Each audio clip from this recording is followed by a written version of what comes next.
Assalamualaikum warahmatullahi wabarakatuh teman-teman. Apa kabar semua? Sehat selalu ya, amin. Nah, terima kasih masih stay tonton channel video YouTube saya Isram Lau, channel yang membahas tentang masalah-masalah hukum. Nah, oke, baik. Teman-teman, segmen kali ini saya mau bahas mengenai akibat hukum atau dampak hukum apabila tidak hadir panggilan kepolisian, teman-teman ya. Nah, jadi Sobat Isram Lau yang sedang menyaksikan video ini, jangan lupa share, subscribe channel video ini ya, dan tonton terus sampai selesai. Nah, oke, baik.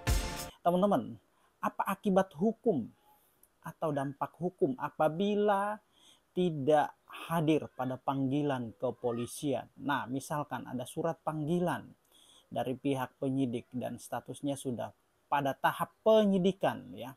Surat panggilan lagi ya, bukan undangan klarifikasi ya. Nah, baik teman-teman, ketika mendapatkan surat panggilan, misalkan panggilan pertama tidak hadir ya, tidak hadir nih tanpa alasan yang patut, tanpa ada alasan yang jelas. Nah, maka akan ada panggilan yang kedua, teman-teman ya.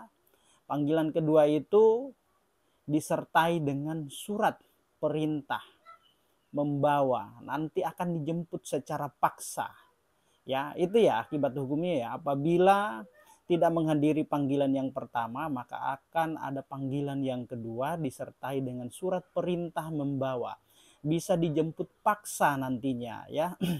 Misalkan ketidakhadiran pada panggilan pertama itu tidak disertai dengan alasan yang patut, alasan yang jelas, alasan yang sah, maka bisa dibawa ya, dijemput sama penyidik nantinya, Pak Polisi. Nah, misalkan ya, contoh tidak hadir karena sakit ya, tentu harus ada alasannya ya. Sakit harus disertai dengan surat keterangan dokter. Nah, itu ya alasan yang patut, alasan yang jelas. Nah, tetapi kalau misalkan dia mengatakan dia tidak hadir lantas karena kesehatan terganggu atau sakit, namun tidak bisa menunjukkan surat keterangan dari dokter bahwa dia benar-benar sakit. Nah, itu tidak alasan yang bukan alasan yang patut, bukan alasan yang jelas, maka bisa dijemput pada saat diantarkan surat yang kedua ya, dijemput paksa.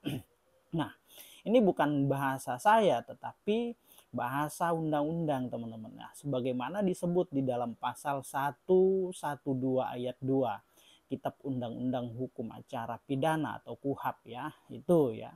Jadi ketika tidak hadir pada panggilan pertama, maka akan dilakukan pemanggilan kedua disertai dengan surat perintah membawa, akan dijemput paksa nantinya. Nah, itu ya teman-teman. Nah, lalu ada lagi pertanyaan seperti ini. Nah, Bang, ini menyebarkan video porno, menyebarkan video yang konten muatannya asusila. Ini bagaimana? Nah, contoh misalkan ada video-video yang sure, video porno seperti yang lagi ramai, yaitu Rebecca, ya. Videonya disebar kemana-mana, mendapatkan video dapat dari grup, lalu kemudian begitu dilihat disebar lagi ke teman-teman lain, ke grup-grup lain. Nah, ini tidak boleh ya, ini tidak boleh karena sangat jelas sanksinya ya. Jadi menyebarkan video porno, konten atau bermuatan asusila, tindakan asusila itu bisa dipidana ya. Sebagaimana diatur di dalam Undang-Undang Informasi Transaksi Elektronik ya. Berapa tahun ancaman pidananya? Yaitu 6 tahun paling lama dan denda 1 miliar ya. Jadi jangan ditransmisikan lagi, jangan di-share lagi, jangan disebarkan lagi. Sekiranya kalau dapat kiriman video seperti itu, misalkan didapat dari grup, didapat dari teman, ya berhentilah di kita saja, jangan disebarkan lagi karena ada ancaman pidananya ya, menyebarkan tanpa hak. Kita nggak punya hak untuk menyebarkan. Nah, itu sudah melanggar ya Undang-Undang Transaksi Elektronik. Nah, sebagaimana diatur di dalam pasal 45 ayat 1 dan junto pasal 27 ayat 1 Undang-Undang ITE ya. Ancaman pidananya 6 tahun, denda 1 miliar ya.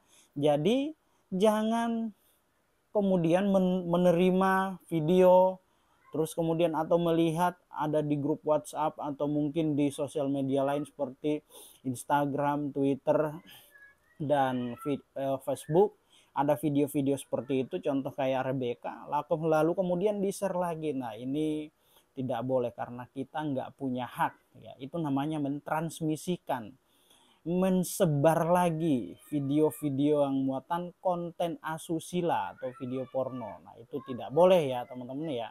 Jadi saya harap, saya pikir teman-teman kita bijak dalam bersosial media. Nah ingat ya, Rebecca melalui kuasa hukumnya melaporkan salah satu akun yang ada di Twitter karena diduga telah menyebarkan tanpa hak video tersebut, sehingga video sure Rebecca ini beredar kemana-mana dan akhirnya telah disaksikan, ditonton oleh ratusan ribu orang, bahkan jutaan orang yang punya HP pasti dengan mudah melihat aplikasi itu ya, melihat video-video itu, sehingga apa? Menimbulkan kerugian terhadap orang lain. Nah, terkait masalah Rebecca itu biarkan saja urusan dia dengan hukum atau urusan dia dengan orang yang memviralkan atau yang melakukan tindakan-tindakan seperti itu ya. Itu dua persoalan berbeda. Namun dalam hal ini ya saya informasikan kepada sahabat Isram Law, apabila menerima konten video seperti video porno, video-video sur yang konten muatannya tindakan asusila, maka jangan disebar lagi, cukup berhenti di kita ya. Nah itu saran saya ya. Kalau tidak ya bisa dipidana ya, ngeri loh undang-undang ITE ini ya, apalagi kita nggak punya hak di situ ya. Oke teman-teman, semoga apa yang saya sampaikan ini bermanfaat untuk kita semua. Jangan lupa share, jangan lupa like dan subscribe yang belum melakukan subscribe ya terhadap channel video Isram Law. Oke teman-teman, demikian channel edukasi mengenai masalah hukum, semoga bermanfaat. Assalamualaikum warahmatullahi wabarakatuh. Salam keadilan.